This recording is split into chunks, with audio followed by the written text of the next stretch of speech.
You've been asked to give a wedding speech, and of course you want it to be amazing. But if you're like most people, you're probably just a little bit up in your head, worried about your delivery, and what's bothering you are probably some of the myths that are out there about wedding speeches. So let's talk about the top 3, and I'm going to bust them all for you. Hey, I'm Beth. I help people write and give heartfelt and funny wedding speeches. The first myth that scares the hell out of people is that you have to be great at public speaking to give a wedding speech. You don't. This is all people want. The couple and the audience. They want to know that you have put a little time and effort into preparing your speech, and that just means thinking through it beforehand, writing some things down, having a clear beginning, middle, and an end, practicing it. They want to know they're in good hands. And in that speech, they want to learn about you, and they want to learn a little something more about the couple, and maybe there's a laugh, and maybe there's a cry, and then they want you to toast it, and they want to have all of that in a bite-sized kind of package. And the fact that you're taking this time now to sit on YouTube and go through videos means that you're going to put the work in and you're going to be amazing. This is a room full of love. It's the best audience you are ever going to speak in front of. The next myth is that you have to memorize your wedding speech. So many of my clients are worried about memorizing their speech. Don't memorize it. You know what people think when you walk up to that stage holding a piece of paper or holding some note cards? I think, oh good, someone put some time into this. Because we've all been there when someone goes up there and they think they can wing it and they cannot. Maybe they can start it, but then it just kind of, oh, whoop, nope, there it goes, plane's going down.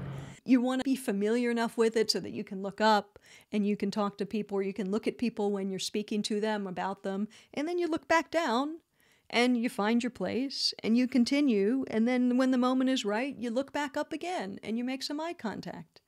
That's it, but you don't have to memorize it. Don't put that pressure on yourself. The thing is, if you're memorizing it, and you're worried about it, on the day, you're going to be focused on trying to remember your speech, instead of really delivering your speech and having those moments with people. But hey, you don't have to take my word for it. Here, hopefully I'm pointing near it, here is a whole playlist of wedding speeches that have millions and millions and millions of views. People absolutely love them.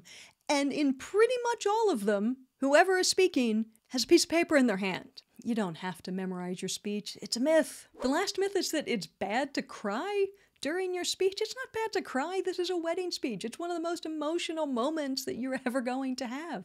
It's totally fine to cry. Now, with that said, you want to make sure that you kind of keep the crying in check. You don't just want to go up there and cry so hard you can't get the words out. But that's all about balance, and that's where humor comes in. I'm a comedy writer. I mean, I help people with wedding speeches, but I'm a comedy writer by trade. Comedy relieves tension. That's what humor does. So in these speeches, yeah, they're really emotional. But what you can do is you can add just a little sprinkling of humor. I call it seasoning. And if you put that in the right places, if you make sure that anytime when you're practicing your speech, because you're going to practice it, right? When you're practicing your speech and you get to that part, you're talking about your daughter and how wonderful she is, and you feel yourself welling up. You can balance it really easily just by adding a line, but they're not perfect. And then you just list a couple of quirks or eccentricities they have. Whatever it is that is true, truth is funny, but something that is sort of seemingly in opposition to all these wonderful things that you're saying. That's all you have to do.